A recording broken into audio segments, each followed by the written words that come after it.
Este podcast conta com o apoio da Cotécnica. Olá, sejam bem-vindos ao podcast da Veterinária Atual. O meu nome é Joana Vieira, diretora editorial da revista Veterinária Atual. Neste episódio vamos destacar a nutrição animal, o papel da alimentação na manutenção dos animais, as tendências e as recomendações nesta área. Sabe-se que uma alimentação correta e equilibrada é fundamental para a qualidade de vida e até para o aumento da esperança média de vida do animal, mas quais são as melhores soluções de nutrição? Que mitos existem e como se expressa esta área na formação pré e pós-graduada? É o que vamos saber.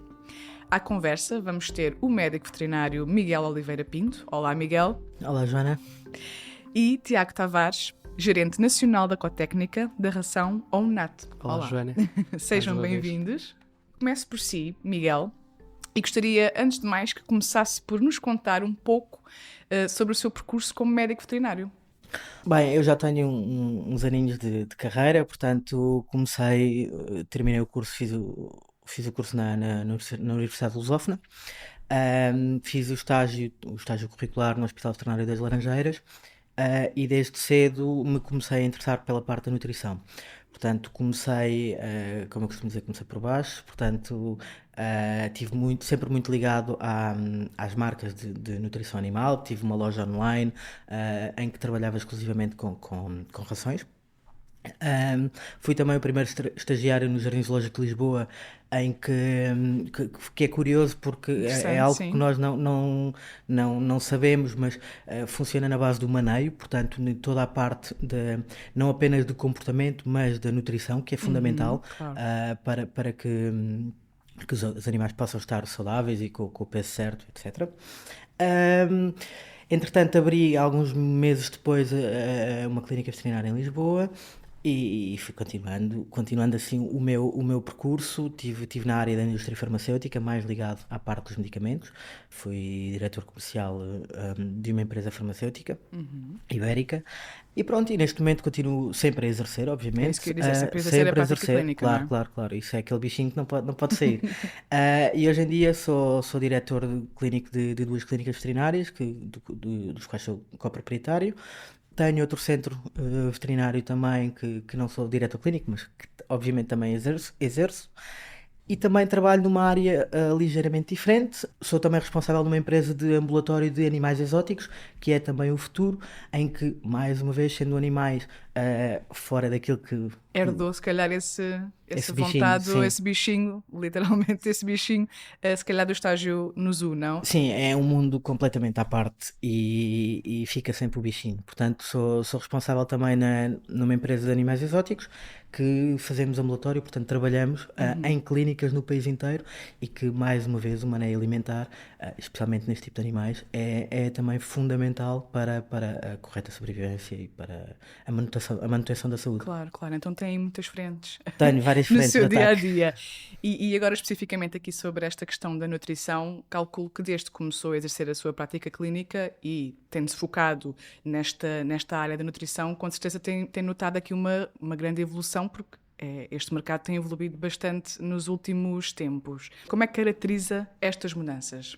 Bem, nós em primeiro lugar temos que estar um bocadinho atrás e pensar que nós, ao lidarmos com medicina, na sua globalidade, nós estamos a lidar com uma ciência que tudo aquilo que eu disser hoje pode ser mentira amanhã. Portanto, a ciência está em constante evolução, claro. e temos de ter essa clara noção. A nutrição animal foi um tema que esteve esquecido durante muitos anos, porque se olharmos há 10 ou 20 anos atrás, era comum, e que agora hoje em dia nos dá vontade de rir, era comum, os animais comem os restos, comem os ossinhos, comem a trinca, não é? Exato. E claramente essa mentalidade Já foi ultrapassada, e a ciência tem tido um papel preponderante. Portanto, as marcas na globalidade a nível mundial têm tido um papel preponderante no estudo da fisiologia animal e na adequação ao mercado daquilo que o nosso animal verdadeiramente precisa. Portanto, têm sido mudanças fundamentais que têm ocorrido de forma relâmpago, portanto, porque 10 anos em ciência não é nada. E esta mudança também teve que ser mais rápida, porque os nossos hábitos de vida, não é, também mudaram. E quando os nossos hábitos de vida mudam, os nossos animais vão mudar também, portanto a ciência tem que acompanhar e obviamente a nutrição tem que acompanhar. Para quê? Porque o princípio base da nutrição animal, ou da etologia, do que for, é sempre a manutenção da saúde, da Claro. correta fisiologia e anatomia animal. E nós temos que acompanhar isso diariamente. Nós temos hoje em dia no mercado soluções muito abrangentes, inclusivamente que acompanham as modas, não é? E que também daria um tema dava pano para mangas. Claro. De qualquer das formas tem sido muito interessante porque nós temos hoje em dia soluções na clínica, no dia a dia, de consulta para adequar a cada nível de vida do animal. E isso é fundamental. Isso é fundamental. Claro. Estava-me aqui a referir essa questão da evolução da ciência, mas acredito que também esta preocupação com a nutrição cada vez fica mais exacerbada, digamos assim, com as exigências que o próprio tutor também vai tendo, porque está mais informado, mais atento também, tendo em conta que os canais de informação cada vez são mais, mas acredito que esta preocupação também seja fundamental para a evolução e para a resposta que, neste caso, o tutor vai dar. É um ciclo, ou seja, a ciência acompanha a vontade do consumidor, a vontade do consumidor Claro. vai sendo moldada à medida que a ciência vai evoluindo. E de facto, sim, o interesse do consumidor tem sido cada vez mais. Felizmente, nós hoje em dia temos consumidores cada vez mais interessados, conhecedores. Também há muito mais facilidade na busca de informação. Temos muita gente interessada. Vamos ver uma coisa, a nutrição no geral, é um flagelo, é um problema hoje em dia na saúde humana. E é inevitável que, e nós andamos sempre a par, quando se fala na One Health, nós andamos Exato. sempre a par na medicina humana. E a verdade é que, inevitavelmente, isto teve que se transitar para a saúde animal, e isso faz com que a busca de informação seja cada vez maior. No entanto, é sempre bom ressalvar, e aproveitando também aqui que estamos, é sempre bom ressalvar uma coisa. As características fisiológicas de um animal não são as mesmas de uma pessoa. Portanto, por mais que haja modas intrínsecas e associadas, nós temos sempre que procurar adaptar à realidade que temos. Portanto, se eu tenho um cão, as necessidades fisiológicas de um cão não são as mesmas de um gato, não é? Portanto, e muito mais distantes das necessidades de uma pessoa. Portanto, aquelas modas que nós hoje em dia vemos, nós estamos a falar, nós somos omnívoros, os animais são carnívoros, está bem? Portanto, logo aí temos que marcar uma grande diferença e adequarmos ao nível de vida que nós temos também, àquilo que pretendemos do animal, à raça que temos, à própria espécie, obviamente, para que consigamos estender o prazo de vida, digamos assim, do animal o mais tempo O mais possível, possível. que é esse o nosso objetivo. Claro que sim. Na sua prática clínica, em consulta, acredito que de vez em quando possa lidar com algumas situações assim um pouco mais exigentes, digamos assim, mas quais são os principais mitos em relação aqui à nutrição animal ainda no seio da sociedade? Há muitos. Aquele que se vê mais e que, especialmente em pessoas mais velhas, ainda com uma mentalidade na transição, não é? Claro. É coitadinho do meu cão ou do meu gato, come sempre o mesmo. Este claramente é o primeiro. E se nós pensarmos isso, mesmo em pessoas mais novas, nós sabemos que dá logo vontade de rir e nós abrimos logo um sorriso porque é o prato do dia. De qualquer das formas, nós sabemos que, e respondendo de imediato também a esse mito, os animais o cão e o gato têm uma sensibilidade muito grande a nível gastrointestinal. Portanto, transições alimentares estão contraindicadas, a não ser que haja um propósito muito específico, portanto, uma indicação médica, um aconselhamento médico. Portanto, logo aí vai contra aquilo que a pessoa acha. Criaram-se também alguns mitos associados, portanto, a questão dos ossos, que já vem da 50, 60, 70 anos atrás, de dar o ossinho. Nós sabemos hoje em dia que a problemática que dar um osso pode trazer é muito mais gravosa do que aquele benefício que o animal vai sentir, aquela sensação de bem-estar, de gosto, não é? De prazer por estar ali entretido a roer. Portanto, esse também é um grande mito. Um mito que está não tanto no cliente, mas sim no seio médico-veterinário, portanto, na parte de todos nós, os agentes de saúde animal, continua a ser que o excesso de proteína irá fazer mal ao rim. Este continua a ser aquele grande mito, até porque nós hoje em dia aconselhamos muito, e eu acho que é comum já no dia-a-dia da veterinária, a nível de todo o país, há muita tendência para as rações sem cereais. O que é interessante, na minha ótica é extremamente interessante, porque lá está, eles são carnívoros. Exato. Se nós, as pessoas e os nutricionistas, nos mandam cortar nos hidratos, não é? Porque só servem literalmente para encher, e o que nós eles que são carnívoros, o que precisam verdadeiramente é de proteína. Portanto, se eles na vida selvagem e olhar para os ancestrais, Exatamente. pensarmos que eles são caçadores, não é? Eles comem proteína. Portanto, a proteína em excesso, não há, pelo menos ao dia de hoje, estudos credíveis que nos indiquem que o excesso de proteína, especialmente em gatos, vai causar lesão no rim. Saíram alguns estudos duvidosos, mas imediatamente saíram estudos a contrariar isso, porque não há nada palpável. E a verdade é que, a nível de saúde animal, nós sentimos exatamente o oposto. Portanto, não tenho nenhuma ligação direta a qualquer patologia associada por um alimento sem cereais. Antes, pelo contrário, eu tenho um pelo muito mais saudável, eu tenho um animal muito mais em forma, eu tenho um animal muito mais saciado, contraria muito aqueles mitos que existem. E eu acho que este continua no seio da saúde animal, portanto, não tanto no cliente, mas nos profissionais de saúde. Eu acho que este continua a ser a grande questão. Muito bem, portanto, muito resumidamente, falou aí já dos benefícios desta alimentação mais natural, menos processada, com maiores teores de proteína, que acabam por ser benéficos para a qualidade de vida do animal desde tenra idade. Portanto, no fundo, esta correta alimentação que acabou de descrever acaba por ter um impacto na manutenção e na saúde do animal. Mas quais são as patologias e as condições que acabam por beneficiar mais com esta abordagem? Temos imensas. Se nós olharmos, eu gosto sempre de fazer, quando estou em consulta, gosto sempre de fazer este comparativo, porque eu acho que é mais fácil para o público em geral entender. Se nós olharmos quando éramos miúdos, e estávamos na escola primária e falávamos na roda dos alimentos, em que, idealmente, nós deveríamos comer um bocadinho de tudo. Para quê? Para que o nosso organismo pudesse ser, ou que fossem aportados todas as vitaminas, minerais, a proteína e tudo um pouco para que o nosso organismo fosse saudável, não é? Portanto, para que tivéssemos uma vida saudável. A verdade é que isto mantém-se, não é? Nós temos sempre que adequar a nutrição ao tipo de animal, mas há princípios e há pedras basilares que nós temos que as manter.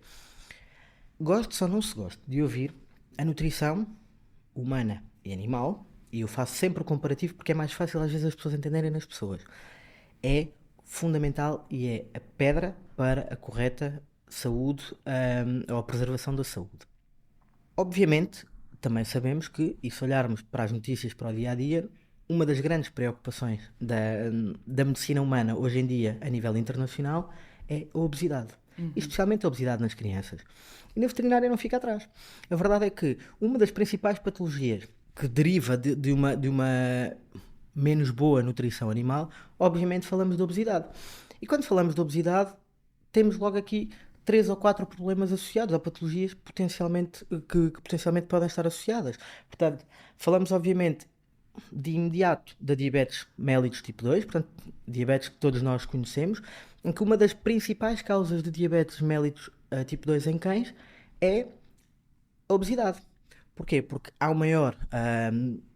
por um lado, há uma necessidade de maior produção de insulina no organismo, em que, e não querendo entrar aqui em fisiologias ou em patofisiologias mais específicas, o organismo é obrigado a produzir mais insulina, por um lado, e acaba por enfraquecer o próprio organismo. Por outro lado, há um maior acumular de células adiposas, de gordura nas células, e isso faz com que a glicose, portanto a molécula do açúcar, não consiga entrar na célula para dar energia. Portanto, isto faz com que haja muito mais açúcares em circulação no sangue, e aí verdadeiramente temos as tais hiperglicémias características do diabetes tipo 2, diabetes mellitus tipo 2.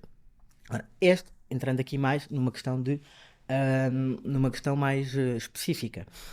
Falando em obesidade, é mais ou menos legítimo e simples de todos nós entendermos que os organismos estão preparados ou as articulações estão preparadas para um determinado peso característico. Portanto, se um animal pesa, e obviamente, e falando transversalmente, se um animal pesa 10 kg, em princípio, o peso ideal será distribuído 2,5 kg por cada membro, não é? Se eu tiver um excesso de peso, a carga articular vai ser maior, não é? Portanto, o desgaste articular vai ser muito maior e temos então tendência a problemas articulares e problemas osteoarticulares. Falamos muito em questões do joelho e de cotovelo, portanto, displasias de cotovelo, rupturas de ligamentos, luxações de rótula, que são aumentadas, e não estou a dizer que é a patologia base que é devido à má nutrição, mas que aumentamos a prevalência claramente pela obesidade. Se eu tiver um pincher que tem 3 kg, com mais 1 kg, estamos a falar de mais 33% do peso corporal. É o equivalente a nós termos mais 30 kg. E as pessoas têm que entender isso desta forma mais chocante, porque qualquer pessoa com mais 20 ou 30 kg entende que está muito acima do limiar do peso. Quando nós falamos de um pincher, doutor, é só mais 1 quilinho. E não é bem assim. Claro, tem que ser em proporção porque a base é essa. E porque ficam redondinhos, porque ficam fofinhos. E está errado. E depois, para além disso, temos outras patologias, portanto, as pancreatites, que são muito comuns, as lipidoses hepáticas, portanto, o fígado gordo, que as pessoas normalmente assim é que conhecem. As patologias dentárias são o prato do dia, portanto, a acumulação de placa bacteriana e de tártaro são diárias e cada vez nós temos mais isso em clínica, e as pessoas parece que se esquecem, porque as pessoas sabem que vão ao dentista e vão fazer uma higiene, e isso é normal, de 6 em 6 meses, ou de um ano, ou de ano a ano, que é aquilo que está recomendado, mas nós temos que nos lembrar que nos animais também o podemos fazer, mas sob anestesia. Claro. Portanto, e as anestesias também têm efeitos secundários. Portanto, vamos estar mais uma vez um passo à frente, antecipar os problemas, porque eles têm uma alta tendência de acontecer com uma desadequada nutrição, também, entre outros problemas, obviamente. Além desses mitos que também já referiu há pouco, também temos aqui esta questão da humanização dos animais de companhia, que tem sido crescente e tem contribuído para uma maior preocupação também dos tutores face aos seus animais, que se calhar nem sempre é da melhor forma ou da forma mais correta, mas acredito que denote isto em consulta. Verifica de facto esta preocupação, esta crescente preocupação por parte dos tutores em consulta em relação aqui àquilo que os animais devem ou não devem comer? O que é que pedem mais os tutores ou que dúvidas é que lhes chegam mais neste sentido? Sem dúvida, cada vez, felizmente, temos mais essa preocupação, ou sentimos mais essa preocupação por parte dos tutores. Eu digo muitas vezes na brincadeira entre colegas que é mais uma moda, mas felizmente é uma moda boa, e até que enfim que há modas interessantes e positivas, e sim, sem dúvida que a sentimos. É curioso perceber que, ao contrário daquilo que muitas das vezes passa para a opinião pública, é a partir da geração dos 40 e quase até aos 50 anos que essa preocupação inicia, e muito para as pessoas mais novas e não para as pessoas mais velhas. Portanto, é giro perceber que já temos miúdos com 16, 17, 18 anos com esta preocupação de eu quero o melhor para o meu animal. Claro. E isto deixa-nos antever um futuro muito interessante e deixa-nos aqui também alguma esperança na humanidade para com os animais. Uma das preocupações base quando a pessoa nos chega à clínica, e nós fazemos muitos check-ups, muitas primovacinações, portanto os animais chegam aos 2 meses de idade, às vezes até a 1 mês de idade, para fazer as desparasitações, para iniciar os planos de vacinações, e a primeira pergunta que nós vemos é: estive à procura na internet, há muita comida, há muitas marcas, há tudo e mais alguma coisa, o que é que eu devo fazer?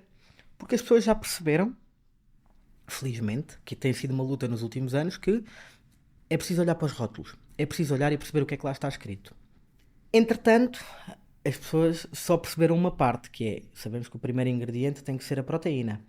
As pessoas entenderam isso, e as marcas, muitas delas, deram a volta. Não é apenas isso, e nós temos um papel educacional mais do que... nós somos agentes de saúde e temos um papel de educação para evitar que as pessoas vão à clínica com os animais doentes, porque não é de todo esse o nosso objetivo. E uma das coisas que é muito comum eu falar, e muitos colegas felizmente também falarem em consulta, não é apenas a proteína estar em primeiro lugar, é a fonte de proteína. Porque não me interessa meter proteína, tudo é proteína no frango ou no peixe, até os ossos, não é? Interessa-me que a proteína tenha qualidade para que o animal possa realmente absorver essa proteína e termos o objetivo que pretendemos. Portanto, há muito essa dúvida, por isso é que as primeiras consultas normalmente demoram muito mais tempo do que o resto, e há muito essa preocupação de perceber qual é o alimento mais adequado e como é que as pessoas se podem informar. Por outro lado, curiosamente, e também é giro percebermos, que 2 pontos que eu falei a nível de patologias, as pessoas já se preocupam. As pessoas já têm preocupação, mesmo aos 2 meses de idade, com os seus animais, obviamente mais em cães, porque sabemos que os gatos são sempre mais esquivos nestas questões, ou pelo menos a grande maioria deles, já têm preocupação com a saúde oral nos gatos, porque já perceberam que a acumulação de placa bacteriana e de tártaro É comum claro. E já querem começar a escovar os dentes, inclusivamente nesse sentido. Outra das questões é a obesidade. As pessoas já vão, o animal com 3, 4 meses obviamente é sempre mais redondinho, não é? Está naquela fase de crescimento, é como os bebés, e as pessoas já dizem, ele está um bocadinho gordinho, não está? Portanto, as pessoas já interiorizaram que a obesidade é de facto um problema e já têm esta preocupação logo desde o início, o que é fantástico. Claro que sim. Há esta preocupação também por parte da classe, não é?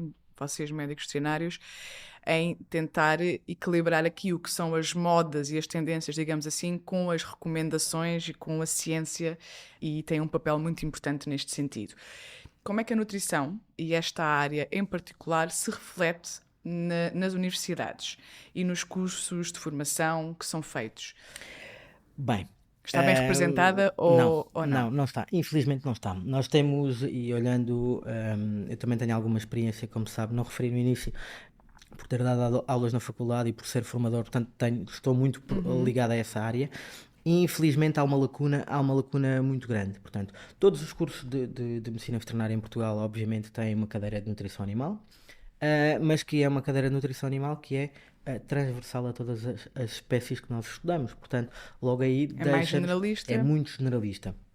Foca-se muito, e bem, aí sim, na parte do ingrediente, o que é que deve ter, o que é que não deve ter, mas tão depressa nós estudamos para um cavalo como para um cão e as necessidades obviamente são completamente diferentes.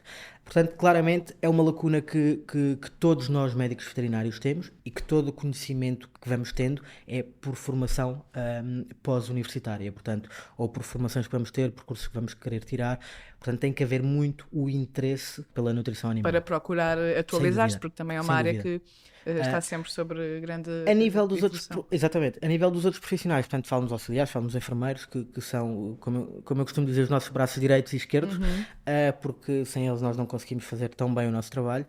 Eu penso que as coisas começam a mudar, muito porque a mentalidade do médico veterinário já mudou e temos mais médicos veterinários novos a fazer este tipo de formações e estou convencido que nós já vemos alguns cursos de nutrição, vemos muitas palestras já de nutrição animal, vemos muita coisa, muitas palestras comparativas entre a nutrição animal e a nutrição humana, em que já é a medicina humana que nos convida a fazer. Portanto, as coisas estão claramente a mudar nesta nova geração, felizmente. Começa a haver aqui algum interesse e tal como em tudo na nutrição e como em tudo o resto da medicina veterinária, esta é uma área que necessita uma constante atualização.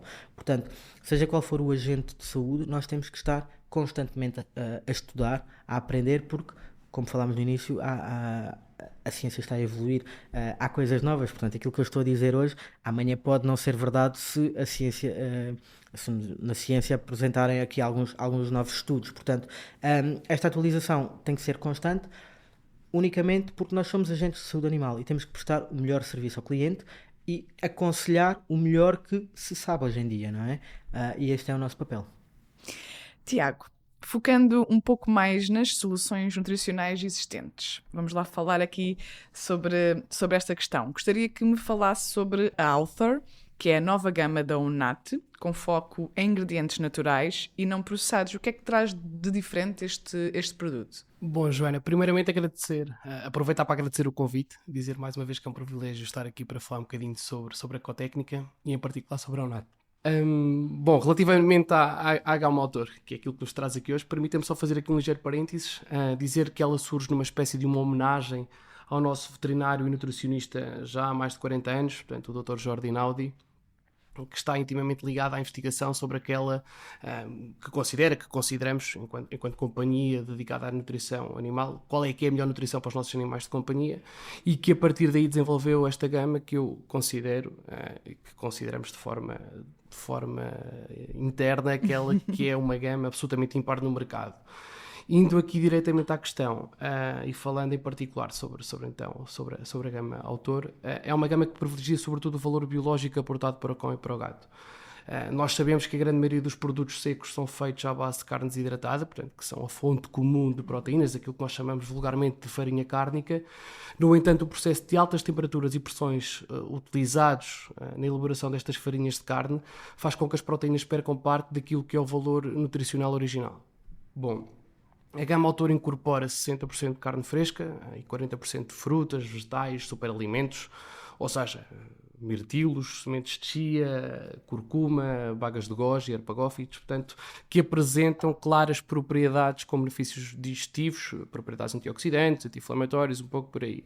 De forma muito resumida, aquilo que nós pretendemos é que se faça um aproveitamento de alta quantidade de proteína. Eu acho que o Miguel foi muito claro nesta abordagem que teve, falando aqui especificamente de analisar a composição analítica, portanto, o rótulo de um saco de ração, e aquilo que nós pretendemos é isso mesmo, portanto, levar o melhor valor biológico até aos nossos animais. Além disto, é uma gama que não tem qualquer carne desidratada. Portanto, mais uma vez, nós sabemos de antemão que a proteína é absolutamente importante na dieta quer do cão, quer do gato, mas se essa proteína for proveniente de carne fresca, então tanto melhor. Era aquilo que o Miguel dizia enquanto, proteína, mas que tipo de proteína, claro. Não é? Então é precisamente isto, é uma gama sem carne desidratada, com alto teor de carne fresca e que tem um objetivo muito claro, que é de garantir uma alimentação de melhor qualidade, aqui em particular para o cão e para o gato. E especificamente a que faixas etárias e condições dos animais se destina a esta gama? É possível balizar, digamos assim, ou tem uma ação mais genérica, digamos assim? Sobretudo animais adultos e jovens. Digamos que em cão temos quatro produtos direcionados para animais adultos e uma gama para animais jovens. Em gato temos 2 gamas para animais adultos. Em termos de recomendações, não creio que haja qualquer restrição. Portanto, há desde sempre, desde logo, uma preocupação dentro da Cotécnica em cumprir e assegurar as recomendações da FEDIAF.